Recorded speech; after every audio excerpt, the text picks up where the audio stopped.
Music tech festival. So my name is James Hamlin. I work at WhoSampled as the intro just told you. So I'm going to talk about a few things today. A little bit about WhoSampled, but we're going to have a little bit of fun as well. We're going to play some music and do a couple of things. And what we're going to kind of talk about is Beyonce, Beethoven. How are the two connected? How do we kind of make that connection between the two and what's in between? Because you'll see lots of records in there that I'm sure you own and I'm sure you like, and WhoSampled's kind of about all that, really. So a little bit more about us. So we were London launched. We're still London-based. We set up in 2009, and it's a totally unique music discovery platform. It allows you to discover music through samples, remixes, and cover versions, and allows you to see how music is all connected and interconnected. It allows you to do that. So we've built the world's largest database of samples, remixes, and cover versions. And this isn't just stuff that came out today. You know, this isn't the Vampire Weekend sampling YZ. It isn't just that. This is music that goes back over 1,000 years. So if you want to listen to Gregorian chanting, if that's your thing, you can do that on WhoSampled. It's all there. And the cool thing about it is all of this data is crowdsourced. It's all sourced by a community of music fans that we have globally who submit this data to WhoSampled through the music that they like, the music that they hear, and has allowed us to build up this database. And we now have a website. We have over 1.1 million unique users a month who come to WhoSampled. We have an iPhone application, and there's a picture of it there, which you can download and put on your phone, which I would suggest. It's a lot of fun because it allows the WhoSampled experience to be catered to the music you like, and I guarantee it will teach you something new that you don't know about the music that you know and love. It's a data business. That's what it is. We don't own the streams of music. We don't get involved in the hornet's nest. That is the legal side of streaming. It's about data. So got 115,000 samples on the database, and this grows on a daily basis as these samples, remixes, and cover versions get submitted from weird and wonderful corners of the world around all sorts of different types of music. And yeah, it's data at its core. Community is massive for us, as you can imagine, not only in the submission of data, but also the sharing of this information. Music is a very viral and thing you like to share with your friends, of course, and this is no different. So close to 100,000 social followers there. People like to talk about music all the time, and you know, as they find out samples and remixes and go back and forth around this, they like to connect and share this information with their friends on a daily basis, as I'm sure all you guys like to do. So probably don't need me to tell you this, but I'm going to tell you it anyway. So sampling has been at the forefront of music for the past 30 years, and there's a selection of few LPs there, and I'm sure you probably own at least one of those. I think I've got all of them. These records were built by sampling, taking influences from other records, making different music from that inspiration, and some of the best records that we've heard over the past 20 years are up there on that screen.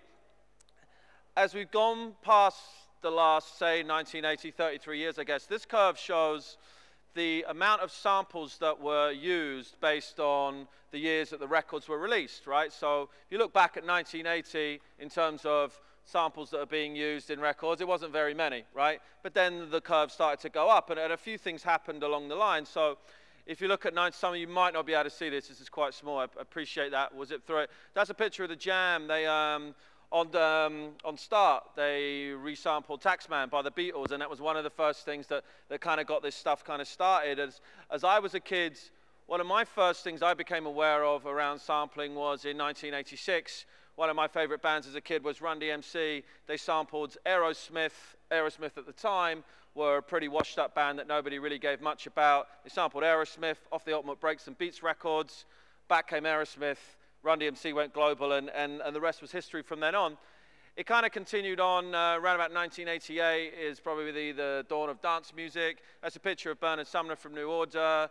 Blue Monday is their most famous track and the top-selling 12-inch of all time. It sampled Kraftwerk, a German band I'm sure you're all aware of, very inspirational in electronic music. As this then continued to grow, this is MC Hammer, sampled a song called Super Freak by Rick James. This took the Run DMC philosophy, and it really went global from then onwards. And as a child, this was something that was massively important to me as a music fan. This went on.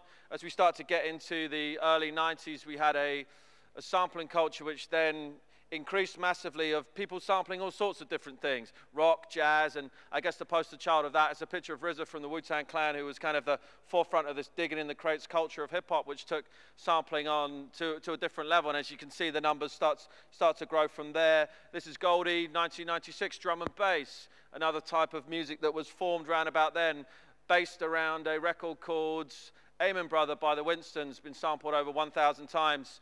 You had Goldie and a bunch of people that were making a drum and bass out of this country. This is a picture of Puff Daddy, don't groan at the sight of him. He made a record called I'll Be Missing You when the Notorious B.I.G. died. And one of the reasons why it was so important to this type of music is because he sampled the Police, Every Breath You Take. And that was a really interesting time, because that was somebody taking something that wasn't cool, it wasn't like sampling Rick James or something, or James Brown. It was taking something that was really obvious, and it showed the world that you could sample things and you could sample anything and make a really credible record. And it was a massive hit, and it made Sting a ton of money. After that, we started to get into house music, started to use lots and lots of samples as funky house and American house started to become part of the populace. That's a picture of Spiller, Groove Jet. If you're my age, you remember their battle for #1 with Victoria Beckham was kind of a big deal, and they won that through sampling an old South Soul records. The Grey Album with the Beatles and Jay-Z and Danger Mouse was such a huge record at the time, because what you had was Jay-Z giving his music away in effect for free by producing a cappella albums that people could use. And you had a producer, Danger Mouse, who was actually unknown at the time. He was working in London behind a bar, just trying to do stuff. And he took the Beatles, he took Jay-Z, he made the Grey Album, and you read about that in The Sun, and it was a massive deal. And even people like Paul McCartney were prepared to get behind it. As things have gone on in recent years, we have the real hip-hop heavyweights of this world and of music full stop. People like Kanye West, who continue to use sampling to make the amazing music that they make, and it's really at the forefront of what they do, and it's not necessarily going anywhere else. But the way people use this changes, and that's a picture of Drake and Rihanna. They made an enormous record in 2010 called Take Care, which in effect was just a replayed record of a Jamie XX and Gil Scott-Heron record. They just remade it, right? That's what they did, which was kind of crazy at the time, but then they took something that had a very small audience and took it to a global audience. And as you get up to speed, you have someone like a Skrillex who wins multiple Grammys, which is a bizarre concept for someone like me growing up as a child, but that's generally what's happening with that now. So to talk about a little bit about how WhoSampled works, and I'll play some music around this too. So we'll take a record and we'll help tell the story of that record, right? A lot of you will recognize that record. It's been out a couple of years. It's Duck Sauce by Barbra Streisand by Duck Sauce, right? I'll play it just in case some of you don't know. We'll play it anyway. See how this sounds. New York is the place of opportunities. If there is any place in this world that you want to come to be able to make it big, or to go after your dreams, it is New York City. Barbra Streisand. Right, that's it, right? Now, some of you may not know that that was a sample of a record by a group called Boney M. They made a record called Gotta Go, and they released it in the late 70s as a double A side. And it's just a sample of that record, and it goes like this. No, they didn't do much with it. They took a band that wasn't particularly relevant or credible and made an updated version.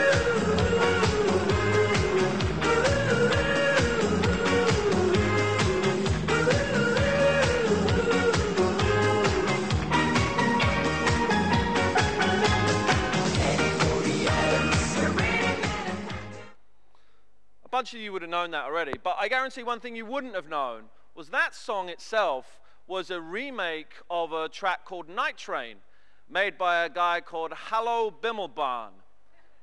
Yeah, right, that's his name. He probably thinks your name's funny. But like, he made that record, and it went like this.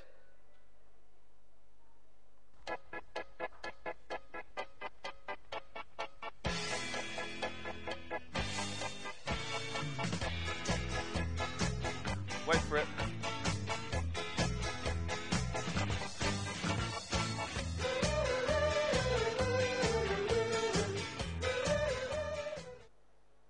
So there you have it, right? So there's an one thing I can guarantee you is you are not going to buy a Hello Bimmelbarn MP3, but if you're a fan of Duck Sauce and A-Track and Armand Van Helden, you might, right? You never quite know. So it's great for us as a business because we expose back catalog to artists that, you know what, you wouldn't really be that interested in. So you can take a Boney M and you're immediately interested in that artist. You can access their back catalog. They start to become very relevant for you. And in a sense, that's how the business works. Data, as I mentioned earlier, is absolutely key to this. And I'm sure you're all music fans here or you wouldn't be here. You can be like, oh yeah, I can name a Dr. Dre sample. Yeah, I can even name you 10, right? Can you name 700? I don't think so. I certainly can't. But this is the interesting thing about it. This is the influence that someone like a Dr. Dre or a Kanye West has had on music and will continue to have. He has been sampled or has sampled over 700 tracks, and our data gives you that information, and it's really, really interesting.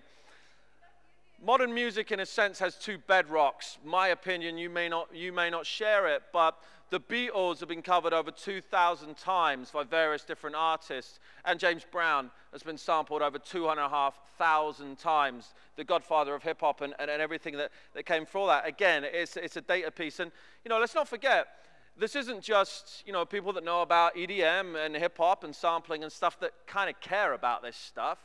The world globally on a Saturday night sits on a couch with a pizza and some beers watching American Idol and The Voice and Glee and all this type of stuff. It's the same thing. It's just done in a slightly different way. New interpretations of all different types of music to a different audience, and it continues to capture people's inspiration, and it's as popular as it's ever been.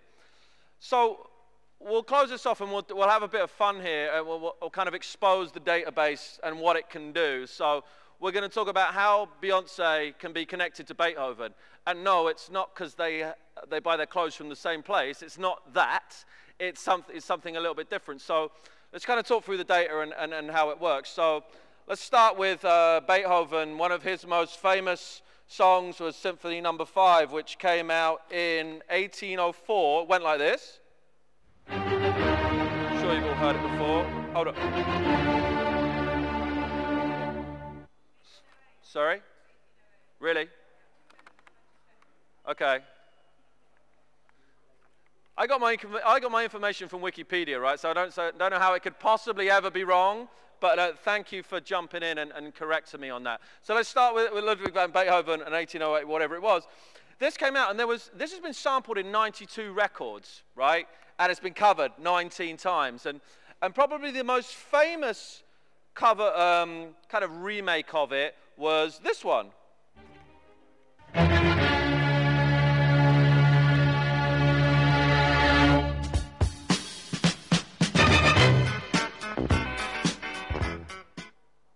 Walter Murphy remade A Fifth of Beethoven, 1976. This was on the Saturday Night Fever soundtrack, one of the biggest selling LPs of all time, and a real classic in helping define modern dance music as we know it. That was on there.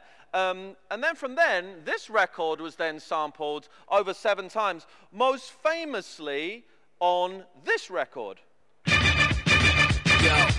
Yes, y'all, steady playing the wall. Too young to sip alcohol. Right. A+, bit of a one-hit wonder. I don't really know what he's doing these days, but he released this record, and it was a big club jam at the time, back in 1999. More interesting about this record, 7 years prior to that, it was the guy who produced this record was a guy by the name of Ty Fife. He co-produced one of the biggest records of the decade 7 years previously. It was this one.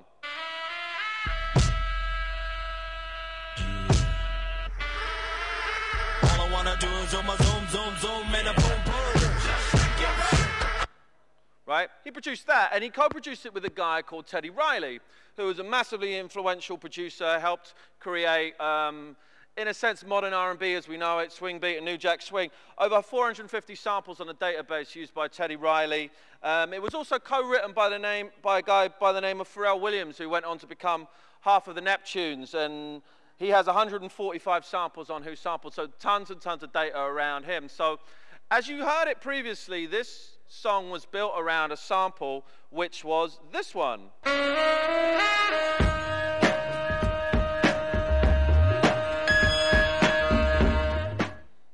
Right? That's Darkest Light by the Lafayette Afro Rock Band. That's been sampled in over 53 records. Records by the likes of Public Enemy, 3 6 Mafia, Ice Cube, all sorts of things.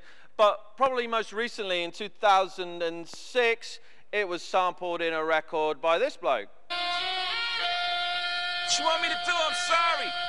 I'm back. Let's go get him, Chuck. Hey.